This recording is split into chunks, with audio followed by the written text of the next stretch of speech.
Hello everyone, स्वागत है आपका ज्योग्राफी के इस नए वीडियो में। आज के इस वीडियो में हम लोग जानेंगे कि डेवलपमेंट का यानी विकास का क्या-क्या इंडिकेटर हो सकता है। किन-किन इंडिकेटर्स को अगर हम लोग देखें तो हम लोग विकास का मापन कर सकते हैं कि उस एरिया में डेवलपमेंट हुआ है। इसके बारे में आज हम लोग जानेंगे। विकास के बारे में हम लोग जानते हैं ये काफ़ी जटिल प्रक्रिया है। हर लोगों के हिसाब से विकास की परिभाषा अलग-अलग हो सकती है। किसी के लिए आर्थिक क्षेत्र में विकास करना विकास है, तो कोई समाज अगर सुधर गया तो विकास है। किसी में राजनीतिक प्रगति हो गया तो वो विकास है। तो विकास की परिभाषा काफ़ी जटिल है, लेकिन हम लोग ये कह सकते हैं कि विकास एक ऐसी प्रक्रिया है, जिसमें किसी क्षेत्र की आर्थिक, सामाजिक, राजनीतिक प्रगति का मूल्यांकन किया जाता है। अगर वो सारी चीज़ें ठीक हैं तो विकास है। और विकास की गति और दिशा को समझने के लिए ही हम लोग इंडिकेटर्स का यूज़ करते हैं, ताकि पता चले कि विकास सच में हो रहा है या फिर बस पेपर पे रह गया।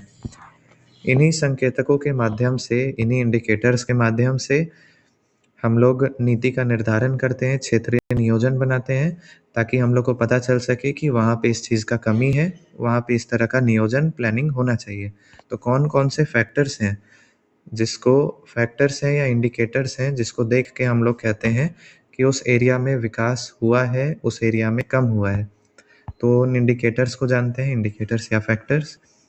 इकोनॉमिक इंडिकेटर यानी कह सकते हैं आर्थिक संकेतक, पॉवर्टी रेट, गरीबी दर का संकेतक। सामाजिक संकेतक हो सकता है, वो हो सकता है कि मानव विकास सूचकांक हो। फिर लैंगिक असमानता का सूचकांक हो सकता है, पॉलिटिकल यानी राजनीतिक इंडिकेटर भी हो सकता है। इसके अलावा भी हो सकता है जैसे इनकम इनइक्वालिटी, आय में असमानता, स्पेशल एक मिनट स्कूल इनरोलमेंट रेशियो हो सकता है कि किसी एरिया में अगर स्कूल इनरोलमेंट रेशियो ज़्यादा है मतलब वहाँ पे डेवलपमेंट ज़्यादा है, ऐसा भी हम लोग कह सकते हैं। तो बहुत सारे इसके फैक्टर्स हो सकते हैं। 6 फैक्टर्स के बारे में मैं यहाँ बात करूँगा, आप लोग देखिए। सबसे पहला है इकोनॉमिक इंडिकेटर।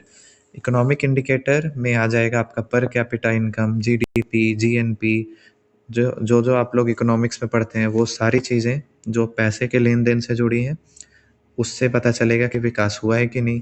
तो जिन देशों का पर कैपिटा इनकम, प्रति व्यक्ति आय या ग्रॉस डोमेस्टिक प्रोडक्ट जीडीपी अधिक है, उसको अधिक विकसित माना जाता है, और जिसमें कम है उसको कम विकसित माना जाता है। तो ऐसा हम लोग को देखने में भी आता है। ज़्यादा जीडीपी वाला देश जैसे America, China, Germany, India, Japan, ये सबको विकसित या विकासशील की श्रेणी में रखा जाता है, जबकि कम जीडीपी वाले जैसे अफ्रीकी देश, सोमालिया, साउथ सूडान, नाइजर, ये सब जिसका जीडीपी कम है, उसको माना जाता है कि वो विकसित भी कम है। इसके बाद है पॉवर्टी रेट, गरीबी दर। तो गरीबी में कमी, अगर गरीबी में कमी है तो वो विकास को दर्शाएगा। जितना ज़्यादा गरीबी होगा उतना कम विकास होगा। तो अगर गरीबी कम है किसी क्षेत्र में, मतलब वहाँ का सामाजिक और आर्थिक विकास ज़्यादा होगा, क्योंकि अगर लोग अमीर हैं या मिडिल क्लास भी हैं तो उनका आर्थिक विकास हो गया और समाज भी अपने आप सुधर जाएगा, क्योंकि वो शिक्षा भी लेंगे, उनको सारी चीज़ की सुविधा मिलेगी। ठीक है। एक रिपोर्ट के अनुसार भारत में 2015 से 2021 के बीच में लगभग 25 करोड़ 24.8 करोड़ लोग जो हैं वो गरीबी रेखा से बाहर आए हैं। मतलब उनके पास अब इतना पैसा है कि वो अपना जीवन कम से कम जी सकते हैं। सबसे ज़्यादा गरीबी दर वाला जो देश है वो इक्वेटोरियल गिनी, साउथ सूडान, आपको ज़्यादातर अफ्रीका के देश मिलेंगे। सबसे कम गरीबी दर वाला देश जो है जैसे चाइना, यूक्रेन, अमेरिका, ये सब वाला देश आ जाएगा जो कि डेवलप्ड है, जहाँ पे गरीबी दर कम है। ये एक इंडिकेटर हो गया। एक इंडिकेटर हो सकता है सोशल। सोशल इंडिकेटर में आ जाएगा जैसे अगर किसी क्षेत्र का, किसी देश का जीवन प्रत्याशा दर ज़्यादा है, वहाँ के लोग लंबा जी रहे हैं, मतलब वो डेवलप्ड एरिया है। किसी एरिया में अगर शिक्षा का स्तर अच्छा है तो वो डेवलप्ड एरिया है, या फिर स्वास्थ्य सुविधा, अन्य बुनियादी सुविधाएं अच्छी हैं, तो वो एक संकेतक है कि ये विकास की ओर बढ़ रहा है। सामाजिक संकेतक से लोगों की जीवन की गुणवत्ता का पता चलता है कि लोगों का जीवन कैसा है। जहाँ अधिक होगा वो देश विकासशील या विकसित होंगे, जहाँ कम होगा वहाँ पे अविकसित होंगे और गरीब होंगे। ठीक है, ये सामाजिक संकेतक है जिससे हम लोग विकास को मापते हैं। इसके बाद है लैंगिक असमानता। लैंगिक असमानता का मतलब बहुत सारे ऐसे भी देश हैं जहाँ महिलाओं को कुछ अधिकार नहीं दिया जाता है, उनको शिक्षा में पीछे रखा जाता है, स्वास्थ्य सुविधाएं नहीं मिलती है उनको, कार्य में भागीदारी नहीं मिलता है। तो जिस क्षेत्र में, जिस देश में जेंडर इनइक्वालिटी है, यानी महिलाओं को काम नहीं मिलता है, उनको स्वास्थ्य नहीं मिलता है, ना उनको भागीदारी में भाग लेने दिया जाता है, वहाँ पे कम विकास हुआ होगा, ऐसा माना जाता है। ये एक इंडिकेटर है। जहाँ पे ज़्यादा भागीदारी है, महिलाओं को शिक्षा दी जाती है, स्वास्थ्य सुविधाएं दी जाती हैं, वहाँ पे ज़्यादा डेवलपमेंट हो सकता है, हम लोग ये कहते हैं।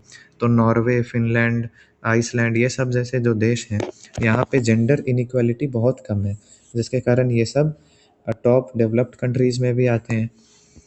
इसके बाद जहाँ बहुत ज़्यादा लैंगिक असमानता है, वहाँ पे महिलाओं का शोषण होगा, उनको भागीदारी कम मिलेगा, ठीक है? फिर उन पे अत्याचार होंगे, ये सब बहुत चीज़ होगा।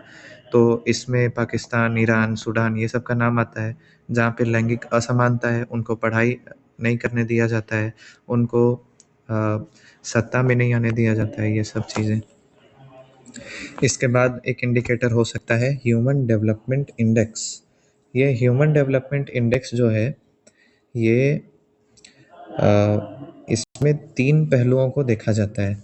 क्या उस क्षेत्र का जीवन प्रत्याशा अच्छा है? क्या उस क्षेत्र का शिक्षा अच्छा है? क्या वहाँ के लोगों की आय ठीक है? अगर ये तीनों ठीक है तो ह्यूमन डेवलपमेंट इंडेक्स ज़्यादा होगा, और अगर ज़्यादा है मतलब वो क्षेत्र ज़्यादा डेवलप्ड है। जैसे आइसलैंड, नॉर्वे, स्विट्ज़रलैंड, ये सब का ह्यूमन डेवलपमेंट इंडेक्स ज़्यादा है, तो उसको ज़्यादा विकासशील या विकसित माना जाता है। अगर कम है तो फिर कम विकास हुआ होगा। ह्यूमन डेवलपमेंट इंडेक्स ये बताता है कि केवल जीडीपी ही ज़रूरी नहीं है, केवल आर्थिक संकेतक ही ज़रूरी नहीं है, लेकिन ये भी ज़रूरी है कि वहाँ के लोगों का जीवन स्तर अच्छा रहे, उनको स्वास्थ्य सुविधाएं मिले, और उनका आय जो हो वो पॉवर्टी लाइन से ज़्यादा हो। तो ये सब भी ज़रूरी है, इसलिए ह्यूमन डेवलपमेंट इंडेक्स बनाया गया। इसके बाद कुछ राजनीतिक कारक भी हो सकते हैं। बहुत सारे कारक हो सकते हैं जिससे हम लोग विकास को माप सकते हैं। राजनीतिक कारक में ये हो सकता है कि कोई स्थिर सरकार है, कोई लोकतंत्र से चलने वाली सरकार है, कहीं किसी क्षेत्र में प्रेस को बहुत फ्रीडम है, भ्रष्टाचार बहुत कम है, तो ये सब कुछ राजनीतिक कारक है। कुछ बहुत अच्छी नीति लाई जा रही है, लोगों से पूछा जा रहा है, जन भागीदारी अधिक है, तो ये सब राजनीतिक कारक है जो कि ये दर्शाता है कि उस क्षेत्र में विकास कितना ज़्यादा है या फिर कितना कम है। लास्ट में आप लोग ये लिख सकते हैं, अपने वर्ड्स में आपको जो मन है वो लिख सकते हैं।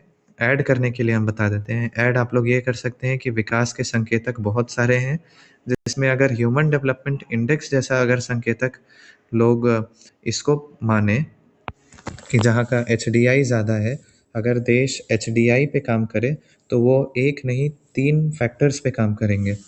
वो लोगों का जीवन प्रत्याशा दर भी सुधारेंगे, उनका स्वास्थ्य भी सुधारेंगे, और फिर उनका आय भी सुधारेंगे। तो ये सब 3 चीज़ों पर अगर काम होगा तो ज़्यादा अच्छा विकास माना जाएगा। इसके अलावा भी बहुत सारे चीज़ होते हैं।